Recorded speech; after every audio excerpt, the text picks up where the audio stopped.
Kuya, binibigyan ko po ng 1 point si Kuya JM.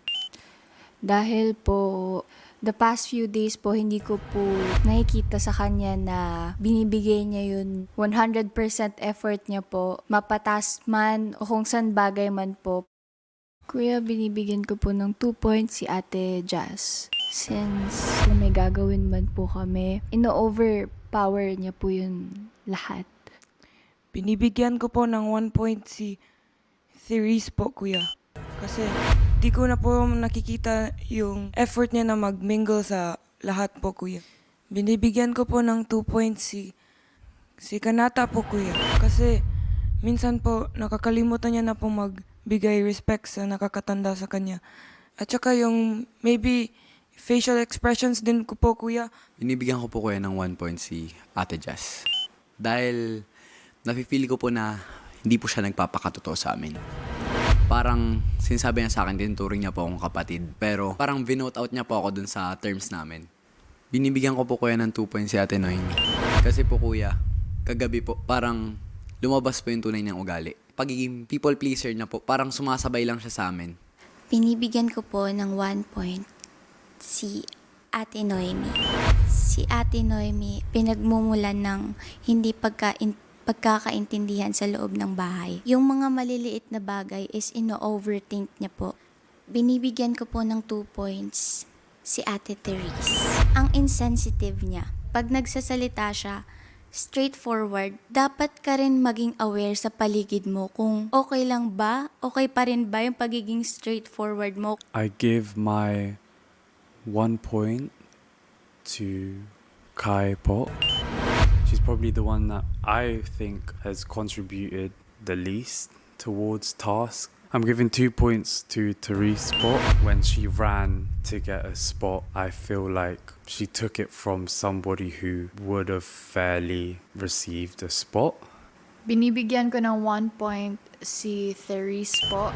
Siya yung housemate na hindi ko pa talaga kilala. Hindi ko pa ma-feel yung vibe niya. Parang ang taas talaga ng wall niya na pinaput up. Binibigyan ko ng 2 points si Kanata po.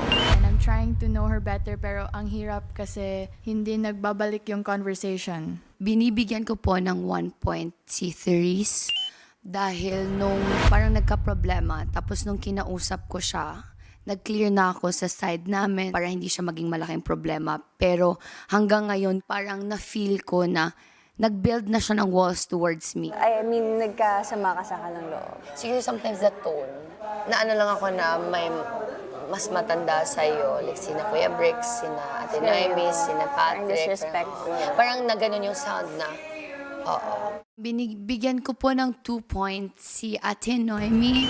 Nagsumbong siya or nagsalita siya sa ibang housemate na medyo naging mas magulo siya. Tapos nag-name drop pa siya, kuya. So parang dahil doon, nagkagulo-gulo. Binibigyan ko ng 1 point si JM kasi siya lang yung parang housemate dito na hindi pasyado nag-o-open sa self niya. Then binibigyan ko po ng 2 points si Noemi sa pagka-overthinker niya po. Parang nagkukos na siya ng drama. Dumadagdag pa siya sa negative vibes sa bahay. Binibigyan ko po ng 1 point po kuya si Ate Noemi po. Parang namimiss po yung mga anak niya kuya. Binibigyan ko po ng 2 points si Therese po kuya. Kasi po sometimes may attitude din po siya na pinapalabas kuya like hindi nagugustuhan ng iba kuya. Binibigyan ko ng 1 point kuya si Kuya Dingdong at si Kuya Patrick.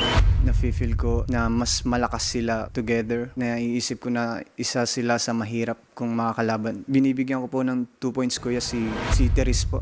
Nagiging concerned sa personality. Play safe na rin po siya. Hindi na po siya nagpapakatotoo. Binibigyan ko po ng 1 point si Therese kuya kasi feeling ko hindi po kami magkakasundo kuya. Naiirita po ako sa parang the way siya po magsalita po. Binibigyan ko po ng 2 points si Ate Noemi po kuya kasi siya po yung nagkukos po ng trouble po kuya kahit naman po na hindi naman po big deal po. This is the purpose of the show. To show yourself, be yourself. If you have something to say to someone, you say it. You don't talk behind their back. Binibigyan ko po ng 1 point si Colette kasi po tinatry ko pong mag-reach out sa kanya at nafe-feel ko na hindi pa talaga kami masyadong nagkakakilala. Binibigyan ko po ng 2 points si Jazz. Tuwing sa weekly task, may mga gustong mag-suggest pero minsan po hindi niya po nabibigyan ng chance yung iba. Binibigyan ko po ng 1 point si Therese. Mas lumalamang po yung naiisip niya yung outside world kaysa yung nangyayari sa amin dito sa loob ng bahay. Binibigyan ko po ng 2 points si Ate Noemi.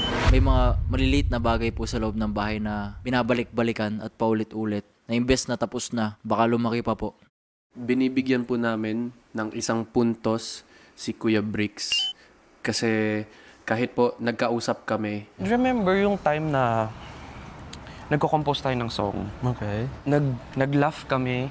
Walang intention yung gano'n na gusto ko maka-offend. And Ang sa akin lang, sige. ako di ako nagmamalinis, makasalanan din naman ako. Siguro, may mga teens din kasi tayo kasama eh. In denial pa rin po yung nararamdaman ko sa kanya na it's okay pero is making still big deal ng mga nangyayari sa bahay.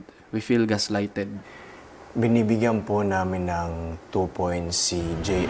Kulang po yung pakikisama niya. Nahihirapan din po siyang express yung sarili niya.